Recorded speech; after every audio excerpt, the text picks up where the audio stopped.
Hello, my name is Maris Masellis, and welcome to my show, Critical Root Zone, where we dig deep with inquiring minds to get to the root of sustainability, going below the surface to rebuild trust while supporting all voices on our journey to a climate-positive planet. For the following 4 episodes series, we'll be talking to Tennessee House Representative Bob Freeman.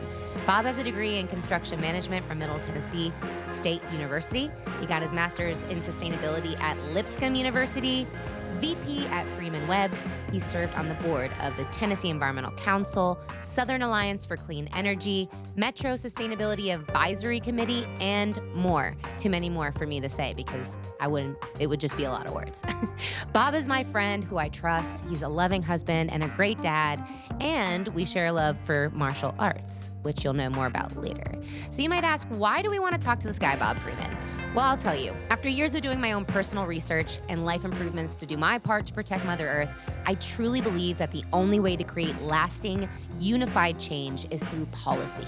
We're going to discuss the ways in which this happens, the process, and how my generation and those to come can feel empowered and heard. So without further ado, welcome Bob to the Critical Root Zone.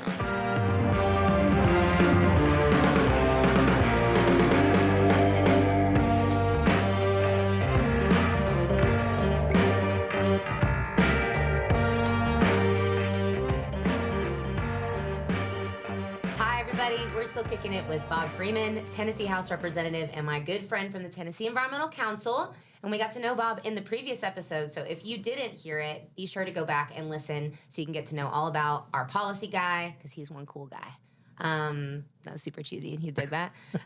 For this round, we're going to talk about how policy works and how we get from desire and passion to action. So we got real excited in that first one. I probably could have just kept talking to you over, like we could have just went. But now we're going to talk about how laws and bills get passed. Like how does a process happen? And we kind of touched on how, yes, these daily things that we should be doing that conserve are great. We should be doing those things, and we should be protesting. We should be going and doing whatever makes us feel like we're getting heard or we're doing the right thing.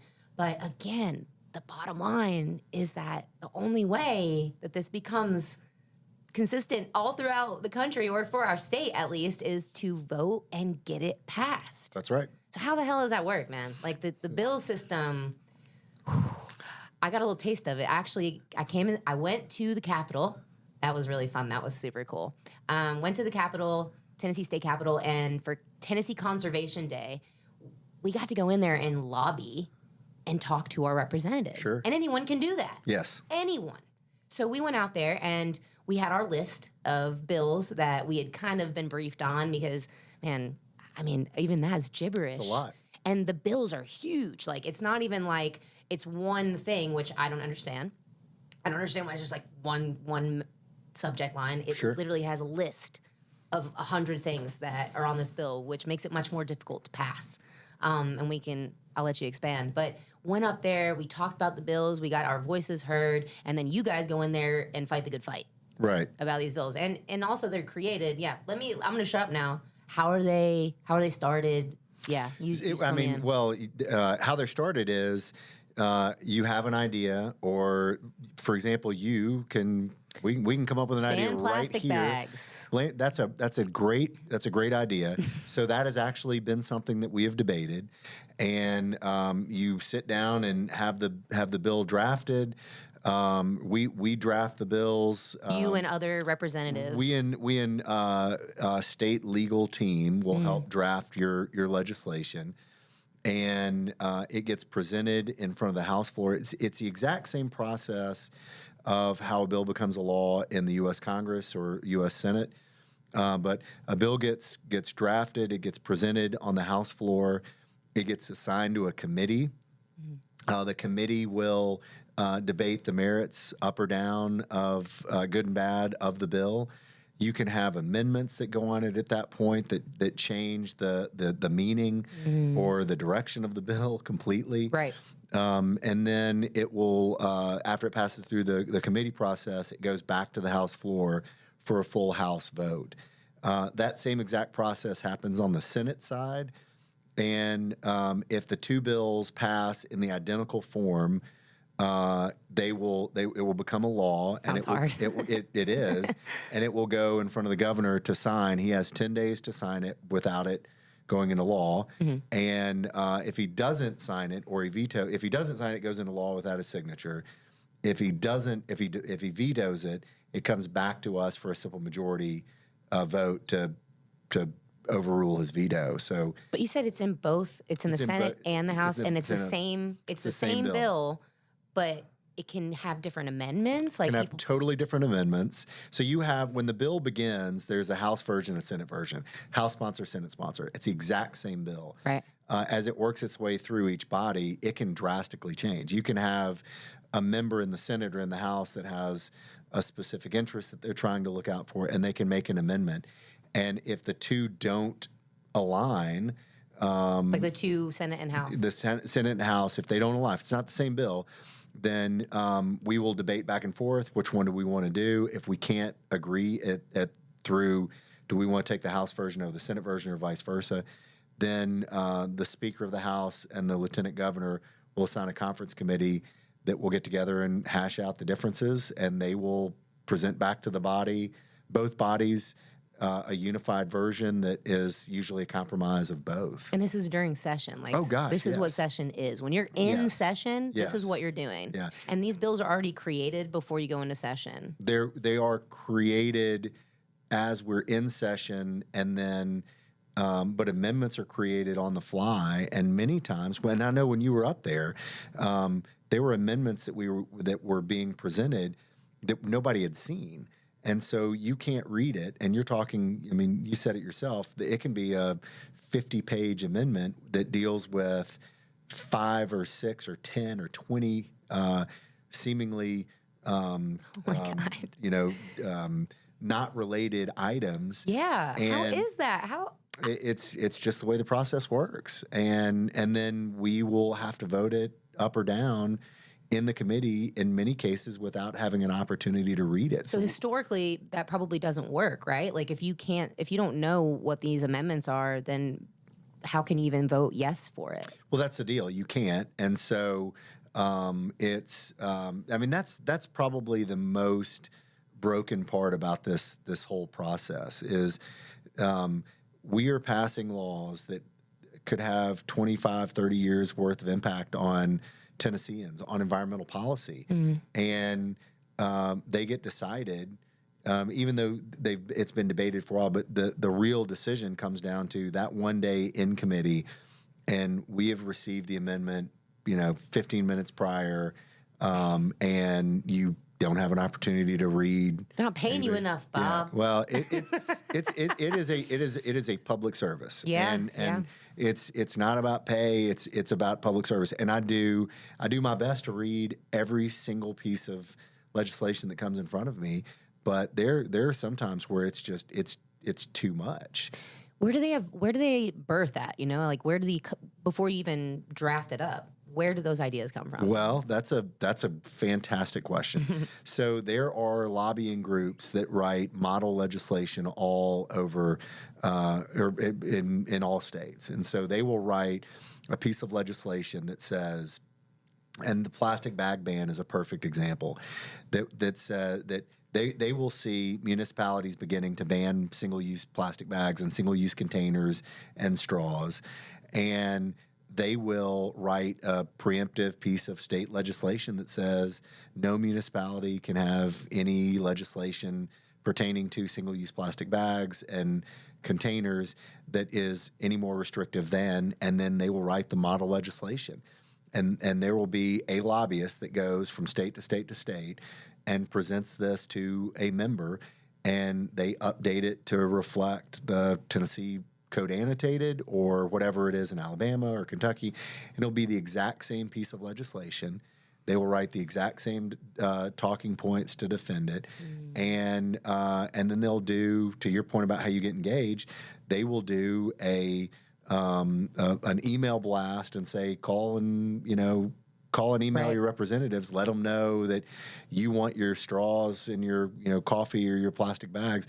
And that's how these things get defeated.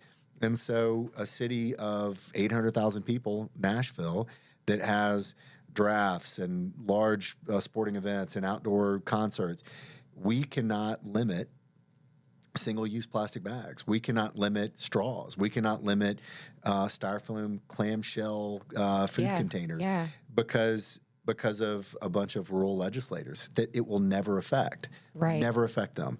And that was done. I mean, it seems out of grasp. It seems daunting for us as a consumer. Like, I can't think about that. I want to. Like, I want to say I have a say in this, but it doesn't sound like I do. If we can't make, if we can't reverse this, sure. How do we reverse? And was this something that was decided recently, or was it It was last year or 2 years ago, maybe. I remember the ban on bans. Yeah. We've talked about this. Yes, we have. And I mean, that's not the correct verbiage, I feel like, but no, that was what we talked about. There was a bill in another state that was a ban on banning bans, and this representative just, I mean, on and on every day. And we're banning bans, and it was just like it was kind of a joke, but it was about preempting local control. Yeah. And our state government over and over again comes in and tells Nashville what we should and shouldn't be doing, and again, the wants and needs of Nashville are totally different than the wants and needs of Dyersburg or Columbia or even Franklin, which is just right outside of the city. Right. And the fact that somebody who lives in rural East and West Tennessee gets to have a say on what our plastic bag policy is here in Nashville is a little ridiculous to me, because I don't understand why. Which is interesting, because in rural areas, I feel like the ecosystem is more about, like, you're more in nature, right? Sure. We're in the city. So, like, more people in the city, we create all this waste. Well, and I'm going to add one more to it. Not only that, we send all of our waste to Rutherford County. Right. So all of this waste that we're trying to minimize, we're sending to the same county that voted to not allow us to minimize this waste. And it doesn't make sense, and I can see how it can be very discouraging because you don't even know where to start. But don't be discouraged. Call, come down. Your day on the Hill when TC came down and had the day on the Hill. That is so important, because you give a face to the issue, and it's more difficult to fight against something that you don't know than against something that you know. If you and I have opposing views on something, and I find you to be a good person and we're friends and I like you, I'm less likely to, fight you over your view. I'm more likely to figure out, how do we work together? Right. If you're just a faceless idea, it's super easy to be against that. Yeah, totally. So everybody should call. Everybody should know who the representative is, email them, figure out what the day on the Hill is, figure out what they're passionate about, what the policy is that they want to affect, and go down and find it. Democrats and Republicans agree on policy stuff all the time. Yeah. And having a meaningful impact on what you care about, to me, is much more important than having a partisan identity. Most people identify with a partisan identity because everything they care about, that party does, but there are also a bunch of issues that are nonpartisan, that are equally important. Yeah. Transit's, nonpartisan. Environmental policy should be nonpartisan. Yeah. We should be doing what's best for the state. Man, so true. So good to hear you say that. And to reel that in, because I want to give people an action, right? Like, I want them to, or I want my listeners and people watching this to think about what you're passionate about. Like what Bob said, think about what really means to you. And I guess the first step would be, when are they going to call or email? Like, is it more effective done in numbers? Because what I've done in my experience is I've gone online and I've found groups like the Climate Citizens Lobby, right? Tennessee Environmental Council. Like, we have meetings every week. I'm a co-chair of the Policy and Practice Committee at this point. I'm learning so much about different things going on. They're going to create a sewage waste plant that's going to dump in Lick Creek, and it's not even from Hickman County. It's going to be from a neighboring county that, they're just going to be recipients of this pollution. And who's doing anything about it? Like, they're screaming help, but I mean, the rest of us are kind of in our own little bubble. But so what I'm trying to say is I have to go out and research and find out what's going on.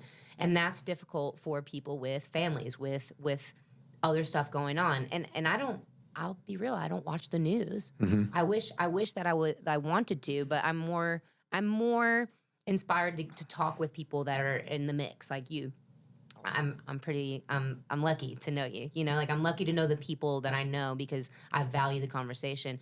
But for any average Joe out there, what time of year, or like, do they go online and look for a nonprofit or look for a group that can do that can give them that information? Because I wouldn't know the first thing about where to look, or when do I send an email? Who do Sure. I call? When do I call them? I mean, exactly what you just said is part of I think the intentional process to make it so big and so kind of confusing that you don't really know where to start. Yep. So my best advice is find an issue that you're passionate about and figure out what group is working on that issue. Sign up for their mailing list, show up at their events, engage with that group. For me, it was always the Environmental Council. It was I worked for the Homelessness Commission here, or served on the Homelessness Commission board here in Nashville, trying to help people get into housing. And those groups spend their days understanding the policy and paying attention and tracking the bills that the legislature is working on, and they can help let you know when this will be up. The legislature is in the second Tuesday in January, every year, second Tuesday in January, and we will be there from that date out 45 legislative days. We usually get out anywhere between end of April or mid-May.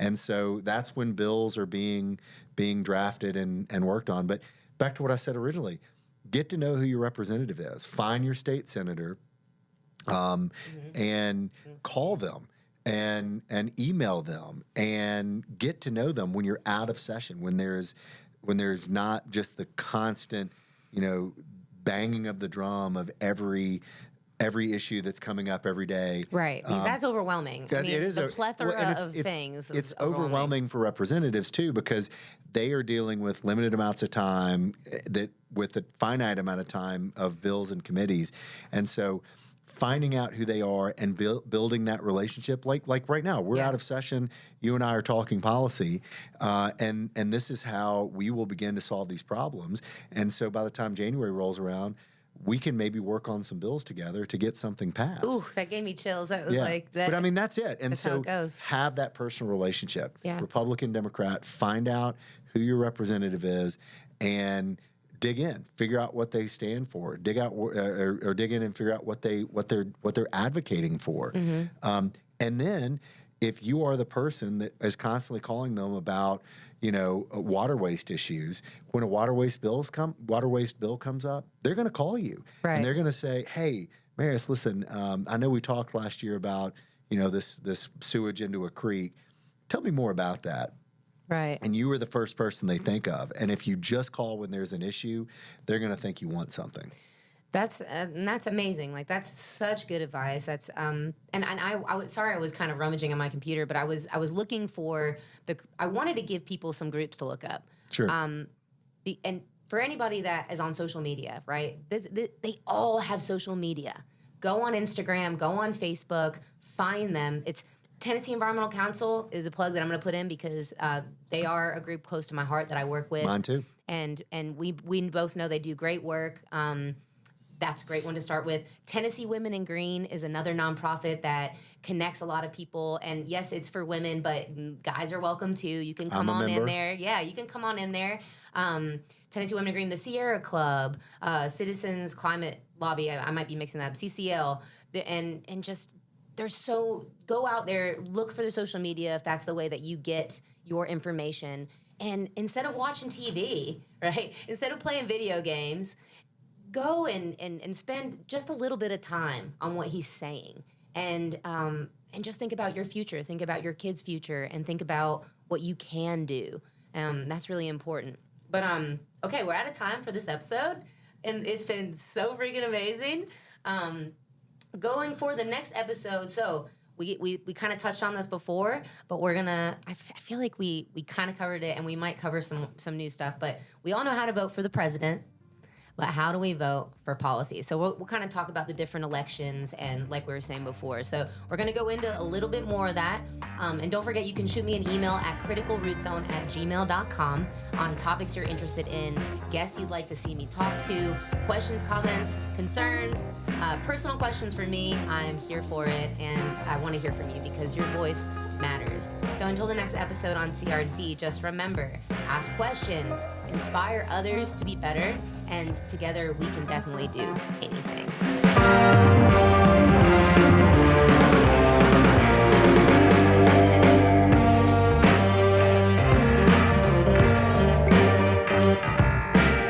Thank you for listening to Critical Root Zone. If you'd like to reach out, email us at criticalrootzone@gmail.com. Critical Root Zone is produced in Nashville, Tennessee, copyright 2022.